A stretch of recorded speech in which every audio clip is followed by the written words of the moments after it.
माता की, भारत माता की, भारत माता की। वंदे वंदे वंदे।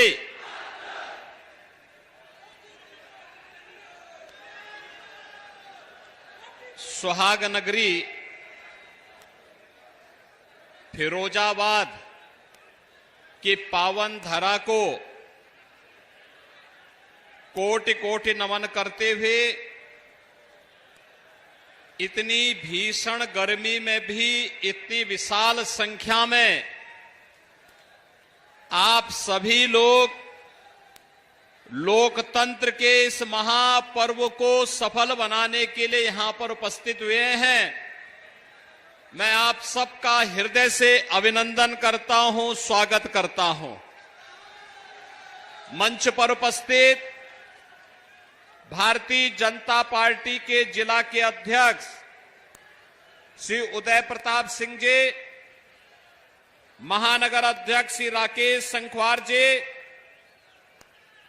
लोकसभा के प्रभारी श्री शंकर शर्मा जी, लोकसभा के प्रवासी श्री सुनील पांडे जी, लोकसभा के संयोजक श्री वृंदावन लाल गुप्ता जी,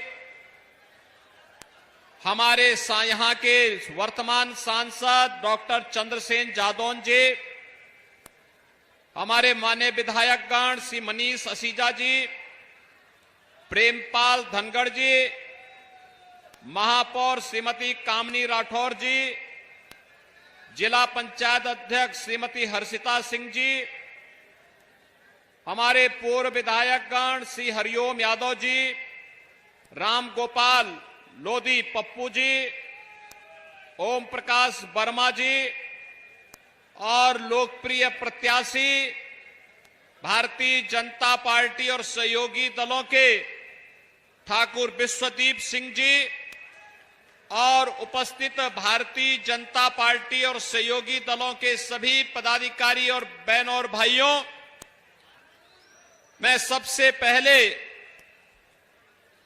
फिरोजाबाद के उन सभी हस्तशिल्पियों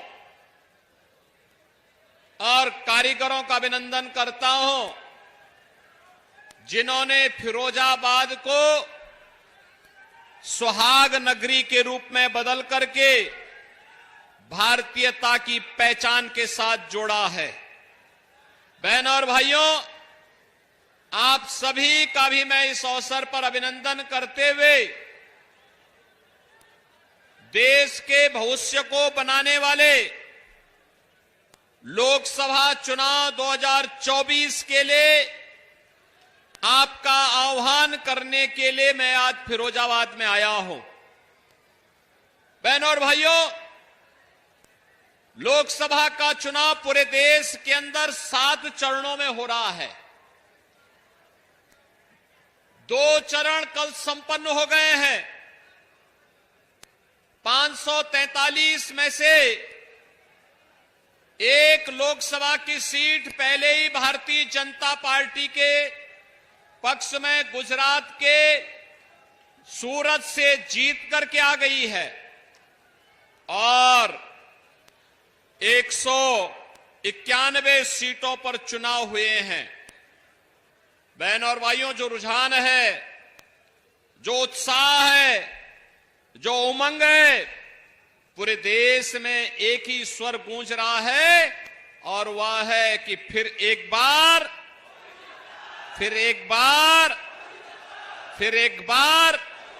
मोदी सरकार का। बहनों और भाइयों, ये मोदी सरकार का जो स्वर गूंज रहा है, ये अचानक नहीं गूंज रहा है। इसके लिए मोदी जी ने 10 वर्ष के अंदर देश के अंदर जो कार्य किया है, वे कार्य आपके सामने हैं और इसीलिए मैं भी आपसे अपील करने के लिए आया हूं कि उज्जवल भविष्य, भारत के उज्जवल भविष्य के लिए, आत्मनिर्भर भारत के लिए, विकसित भारत के लिए भारतीय जनता पार्टी आवश्यक है और भारतीय जनता पार्टी को विजयी इसलिए बनाना है क्योंकि मोदी जी ने 10 वर्ष तक बिना रुके, बिना डिगे, बिना थके, बिना झुके देश के लिए कार्य किया है, उसका लाभ हमें प्राप्त हो रहा है। उसका लाभ इस रूप में प्राप्त हो रहा है कि आज भारतवासी कहीं दुनिया के अंदर जाते हैं, सम्मान की निगाहों से देखे जाते हैं। आज देश की सीमाएं सुरक्षित हैं, आतंकवाद और नक्सलवाद समाप्त हुआ है। आप याद करिए कांग्रेस के समय में क्या होता था। जब यूपीए की सरकार थी, समाजवादी पार्टी और बहुजन समाजवादी पार्टी ने बिना मांगे उन्हें समर्थन दिया था। तब आतंकी विस्फोट होते थे और कहा जाता था कि इस आतंकी विस्फोट के पीछे पाकिस्तान का हाथ है। तो तत्कालीन कांग्रेस की सरकार क्या कहती थी? अच्छा देखेंगे। यही उनका जवाब होता था। आतंकवाद से लड़ने की सामर्थ्य नहीं थी। और बहनों और भाइयों, आज आतंकी घटना की बात तो दूर, कहीं जोर से पटाखा भी फट जाता है ना, तो पाकिस्तान पहले सफाई देता है कि हमारा इसमें कोई हाथ नहीं है। बहनों और भाइयों, ये जो परिवर्तन आया है, जो सुरक्षा का माहौल बना है, ये प्रधानमंत्री मोदी जी के कारण देश की सीमाएं सुरक्षित हुई हैं। आज पाकिस्तान या देश का दुश्मन भारत की सीमा में नहीं घुस सकता। उसे मालूम है घुसपैठ करेंगे तो काम तमाम हो जाएगा। पहले से उसे पता है। उसे मालूम है कि अगर उसने कुछ भी ऐसी जरूरत की जो भारत की संप्रभुता और भारत की सुरक्षा के खिलाफ होगा, तो ये नया भारत है केवल राम मंदिर ही नहीं बनाता है, आतंकवादियों का राम नाम सत्य है भी करना जानता है। बहनों और भाइयों, देश के अंदर विकास के कार्य किस रूप में हो रहे हैं, आप मुझे बताइए। हाईवे बन रहे हैं, एक्सप्रेसवे बन रहे हैं, रेलवे और मेट्रो की सुविधाएं बढ़ी हैं, IIT, IIM, triple IT, NIT, one district one medical college, AIIMS और वन डिस्ट्रिक्ट वन प्रोडक्ट के आधार पर फिरोजाबाद की हस्तशिल्पी और कारीगरों की जो प्रोडक्ट है, इसको वैश्विक मान्यता भी प्रदान कराई जा रही है। एक समय था जब यहां का उत्पाद, यहां का प्रोडक्ट लगभग बंदी के कगार पर जा चुका था। एक तरफ प्रदेश और केंद्र सरकार के अधिकारी परेशान करते थे, पॉल्यूशन कंट्रोल बोर्ड और एनजीटी दूसरी तरफ था। 2017 में जैसे ही सरकार बनी, हमने कहा इन सब से कि अगर किसी व्यवसायी को परेशान किया, किसी उद्यमी को परेशान किया तो बोरिया बिस्तर बांध देंगे। बोरिया बिस्तर चुपचाप तरीके से देश के अंदर एक अच्छा वातावरण बनने दो, कार्य करने दो। भारत के प्रोडक्ट को वैश्विक मान्यता मिलनी चाहिए। और बहनों और भाइयों, आज one district one product, Uttar Pradesh का वन डिस्ट्रिक्ट वन प्रोडक्ट पूरे देश और पूरी दुनिया के अंदर छा रहा है, जिसमें फिरोजाबाद का ग्लास भी पूरी दुनिया के अंदर छा रहा है। आज आप देख रहे होंगे कि विकास के कार्य भी हो रहे हैं और गरीब कल्याणकारी कार्य भी। 80 करोड़ लोगों को फ्री में राशन 4 वर्ष से लगातार मिल रहा, और मोदी जी ने कह दिया अगले 5 वर्ष तक लगातार मिलेगा। बहनों और भाइयों, कांग्रेस, सपा, बसपा की सरकार के समय क्या होता था? यही राशन इनके चट्टे बट्टे सब डंकार जाते थे, गरीब को मिलता ही नहीं था, लोग भूखों मरते थे। और समाजवादी पार्टी तो 2 कदम और आगे चली गई थी। आप सोचो, जिन आतंकवादियों ने अयोध्या पे राम जन्मभूमि पर आतंकी हमला किया था, जिन आतंकवादियों ने बजरंगबली के पावन मंदिर, संकट मोचन मंदिर वाराणसी में हमला किया था, जिन आतंकवादियों ने न्यायपालिका पर हमला किया था, जिन आतंकवादियों ने सीआरपीएफ कैंप रामपुर में हमला किया था, उनके मुकदमों को भी समाजवादी पार्टी ने वापस लेने का कुत्सित प्रयास किया था। तब न्यायपालिका ने अखिलेश यादव की सरकार को के बारे में टिप्पणी की थी। तब न्यायपालिका ने कहा था, आज आतंकवादियों के मुकदमों को वापस ले रहे हो, कल बड़ी बेशर्मी के साथ इन आतंकवादियों को पद्म पुरस्कार से नवाजोगे, देश की सुरक्षा का क्या हाल होगा।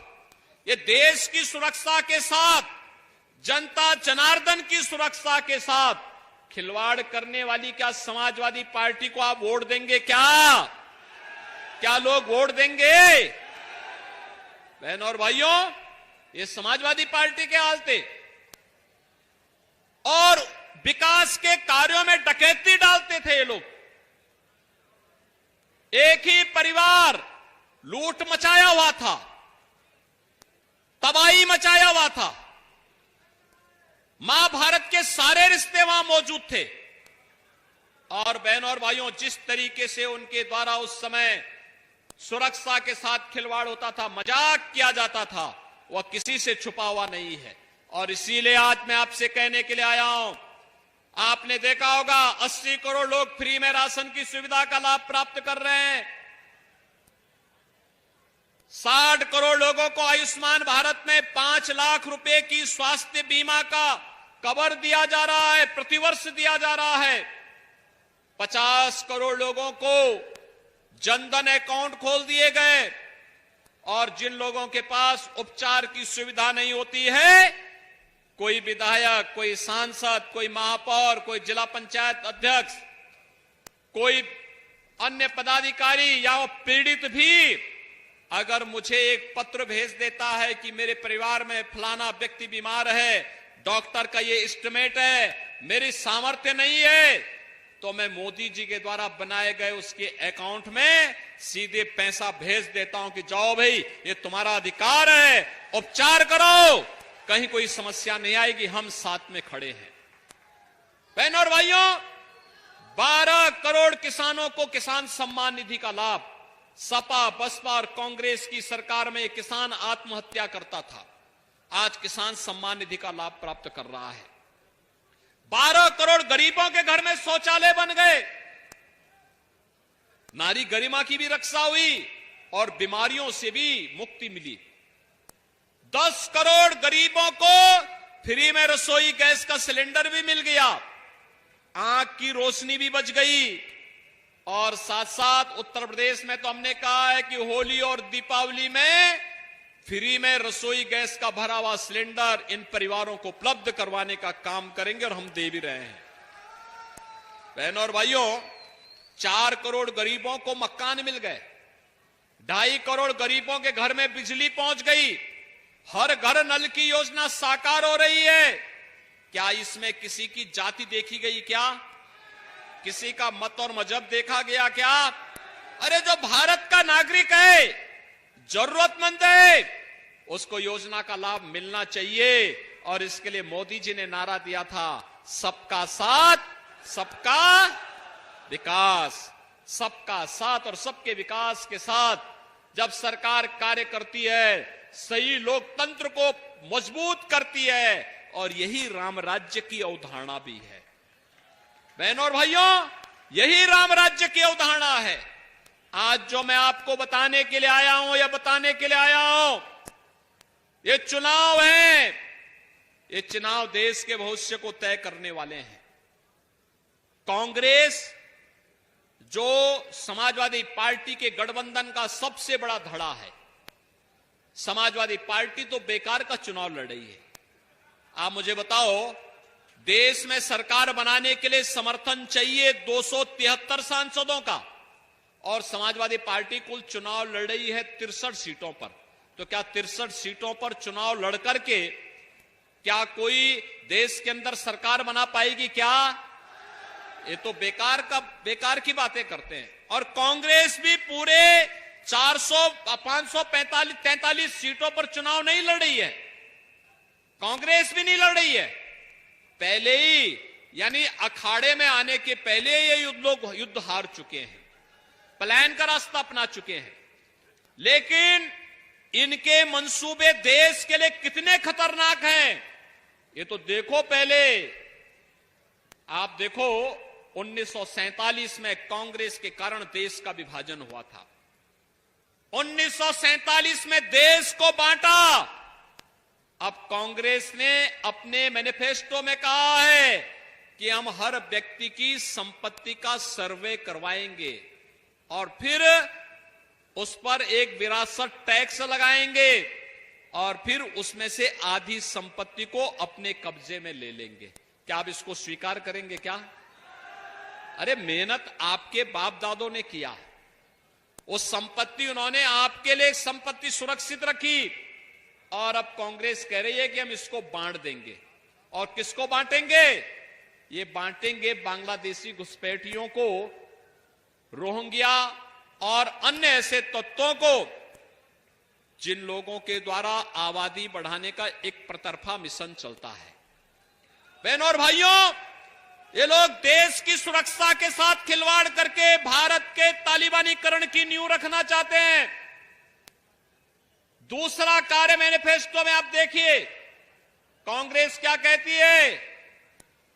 इसने कहा है अनुसूचित जाति, जनजाति और पिछड़ी जाति के हकों पर ये लोग डकैती डालने वाले हैं और समाजवादी पार्टी भी उनका सहयोग कर रही है। किस रूप में? आप सोचिए, जब कांग्रेस की यूपीए की गवर्नमेंट थी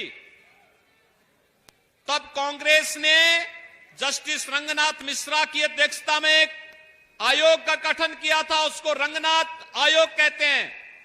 उसमें उसने कहा था कि बहनों और भाइयों, उसने कहा था कि पिछड़ी जाति को मिलने वाले 27% आरक्षण में 6% मुसलमानों को दे देना चाहिए। भारतीय जनता पार्टी ने पुरजोर विरोध किया था और कहा था कि भारत का संविधान धार्मिक आधार पर विभाजन का पक्षधर है, धार्मिक आधार पर किसी भी रिजर्वेशन का पक्षधर नहीं है, क्योंकि धार्मिक आधार पर दिया जाने वाला कोई भी आरक्षण देश के विभाजन की नींव रखने वाला है। इसी आधार पर देश का विभाजन हुआ था और भारतीय जनता पार्टी ने पुरजोर विरोध किया था। कांग्रेस के मंसूबे पूरे नहीं हो पाए।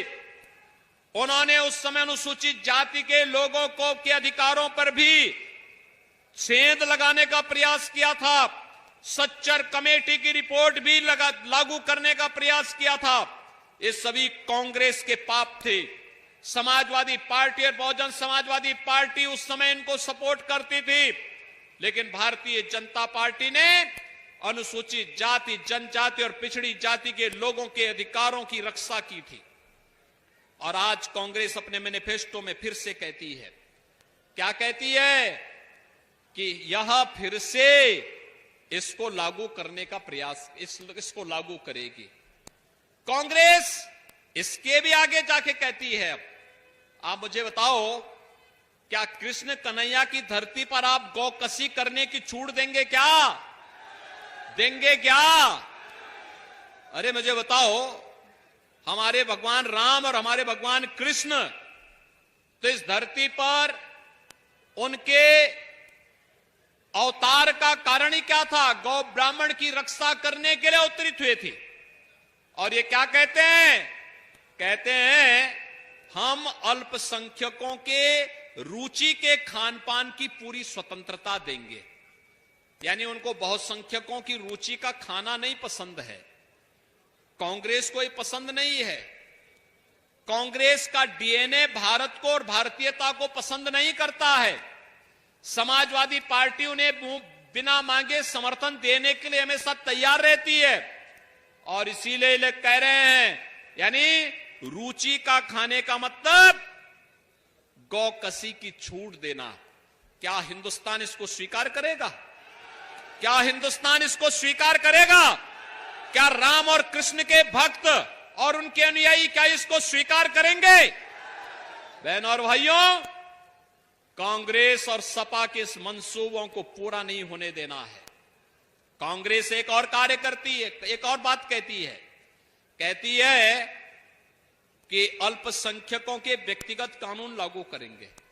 आप मुझे बताओ, 3 तलाक की कुप्रथा को रोक लगाई गई, क्या आप 3 तलाक की कुप्रथा को फिर से लागू करेंगे? क्या ऐसे लोगों को समर्थन करेंगे? क्या बहनों और भाइयों, हमें इन लोगों के मंसूबों को देखना होगा।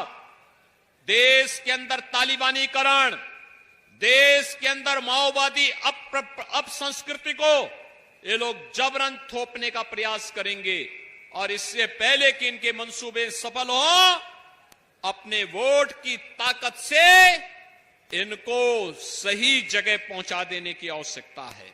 और इसीलिए आज हम सब आपके बीच आए हैं। भारतीय जनता पार्टी इस चुनाव में आपके पास आई है। आपने देखा होगा, भारतीय जनता पार्टी ने जो कहा था करके दिखा दिया। भारतीय जनसंघ के समय से भारतीय जनता पार्टी के कार्यकर्ता एक ही नारा लगाता था, जहां हुए बलिदान मुखर्जी व कश्मीर, जहां हुए बलिदान मुखर्जी व कश्मीर हमारा है। और इसके लिए भारतीय जनता पार्टी ने नारा दिया था, एक देश में 2 प्रधान, 2 विधान, 2 निशान नहीं चलेंगे, नहीं चलेंगे। और भारतीय जनता पार्टी ने इस बात को कहा है, कश्मीर में धारा 370 हटाया है, आतंकवाद की ताबूत में अंतिम कील ठोका है।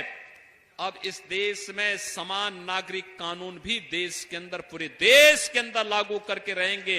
यह भारतीय जनता पार्टी आश्वासन देने के लिए आई है।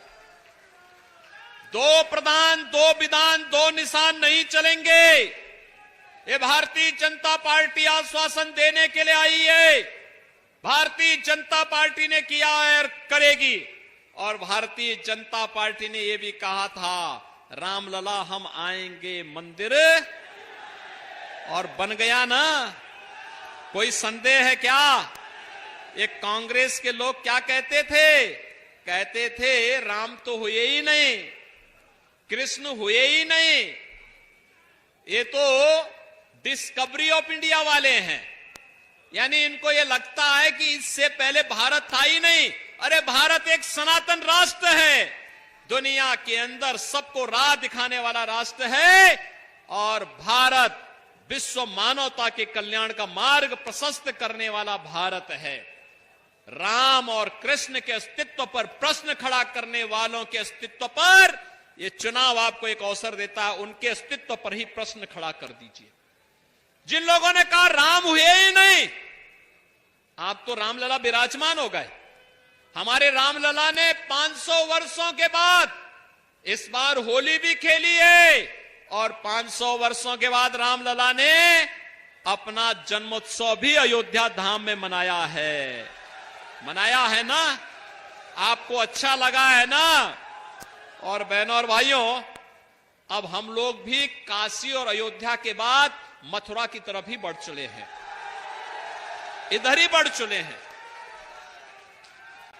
आप सोचो, मैं पूछना चाहता हूं, क्या समाजवादी पार्टी कह पाएगी कि ब्रजभूमि का ही विकास होना चाहिए? उन्होंने तो कुछ किया ही नहीं, करना भी नहीं चाहते।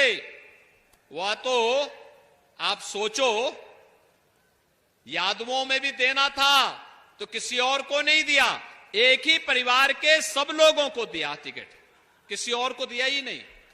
अरे और भी तो योग्य लोग थे, उनको भी दिए होते, उनको भी आगे बढ़ाए होते। बहनों और भाइयों, ये लोग परिवारवादी लोग हैं, अपने परिवार के बाहर नहीं सोच सकते, अपने परिवार के बाहर नहीं सोच सकते। परिवारवाद के नाम पर जाति को ये लोग बदनाम करते हैं, सामाजिक ताने बाने को छिन्न भिन्न करते हैं, समाज और देश की सुरक्षा के साथ खिलवाड़ करते हैं, गरीबों के हकों पर डकैती डालते हैं, किसान को आत्महत्या करने के लिए मजबूर करते हैं, नौजवान को प्लान करने के लिए मजबूर करते हैं, व्यापारी को लूटने का काम करते हैं। भारतीय जनता पार्टी इसको स्वीकार नहीं कर सकती है। नौजवान के भविष्य के साथ खिलवाड़ करने वाले को हम लोग उसकी सही जगह पहुंचाने का काम करते हैं। और आपने देखा होगा, इन लोगों को किसी गरीब के साथ कोई सहानुभूति नहीं है। समाजवादी पार्टी और कांग्रेस के लोगों की गरीब के साथ सहानुभूति नहीं है। इनकी सहानुभूति तो माफिया के साथ में है। और माफिया के लिए कैसे फतिया ये लोग पढ़ते हैं, आपने देखा होगा अभी कुछ दिन पहले, देखा है ना, माफिया के लिए कैसे फतिया पढ़ते हैं। बहनों और भाइयों, मेरी आपसे अपील होगी, जो माफिया प्रदेश की सुरक्षा के लिए खतरा बने हुए थे, आपने देखा होगा कैसे ये लोग खतरा पैदा करते थे, वह आपके सामने है। मैं पूछना चाहता हूं समाजवादी पार्टी से, जो पूजा पाल इन्हीं की पार्टी की विधायक है, उनके पति राजू पाल की हत्या माफिया ने की थी कि नहीं की थी, और समाजवादी पार्टी के द्वारा प्रश्रय प्राप्त था कि नहीं था वो अब माफिया। उमेश पाल की हत्या माफिया के द्वारा की गई थी कि नहीं की गई थी, और क्या समाजवादी पार्टी का उसको प्रश्रय नहीं प्राप्त था। यही नहीं, कृष्णानंद राय की हत्या, कृष्णानंद राय की हत्या के साथ साथ 6 भाजपा के कार्यकर्ताओं की हत्या, सुरक्षा गार्डों की हत्या, तमाम अन्य निर्दोषों की हत्या ये माफिया करते थे, व्यापारियों की हत्या करते थे, अपहरण करते थे। तब तो इन माफियाओं के खिलाफ कार्रवाई नहीं होती थी। बहनों और भाइयों, जब माफिया अपनी मौत मर रहा है, अपने कृत्यों की सजा पा रहा है, आज उसके लिए लोग फतिया पढ़ने के लिए उसके घर जाते हैं। तो मेरी आपसे अपील होगी कि इनको 5 वर्ष और बोलो कि जाओ फतिया पढ़ो, हमें देश की सरकार बनाने दीजिए। सहमत है ना आप इसके लिए? और इसीलिए मैं आया हूं आज आपको कहने के लिए, विकास की जिम्मेदारी हमारी है।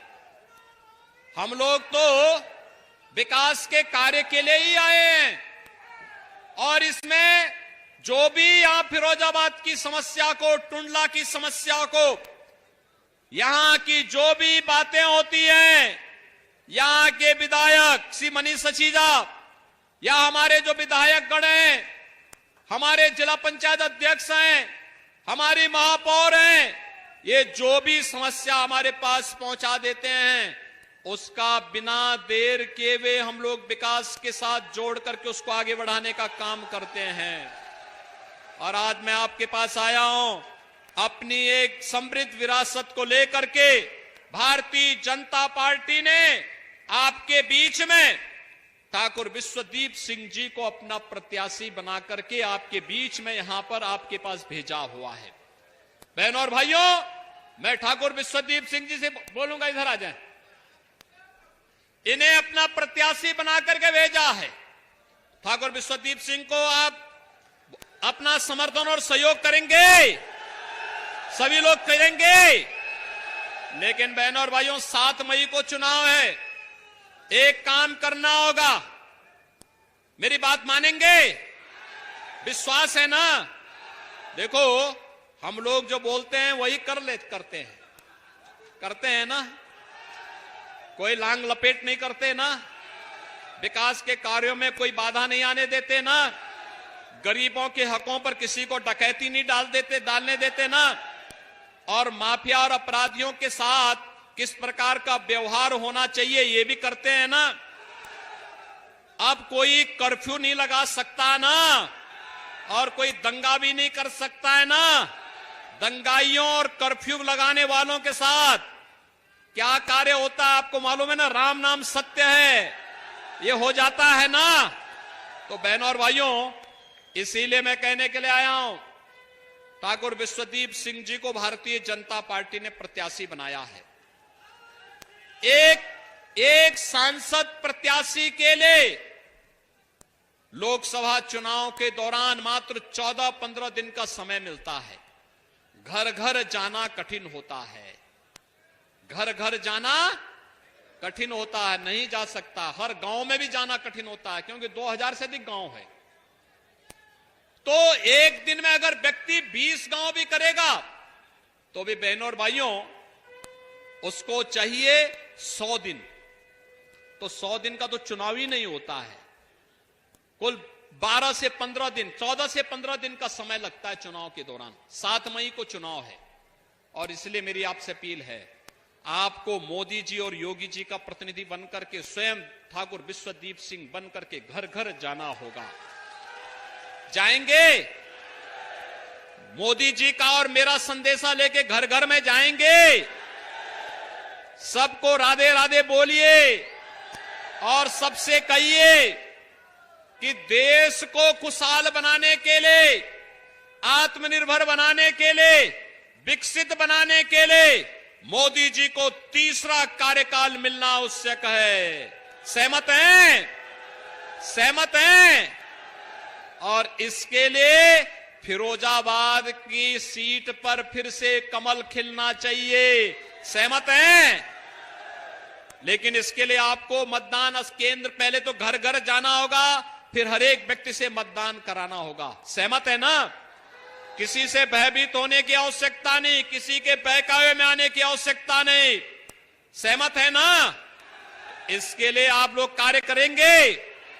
दोनों हाथ उठा करके फिर मेरे साथ बोलेंगे, दोनों हाथ उठा करके, भारत माता की, भारत माता की, भारत माता की।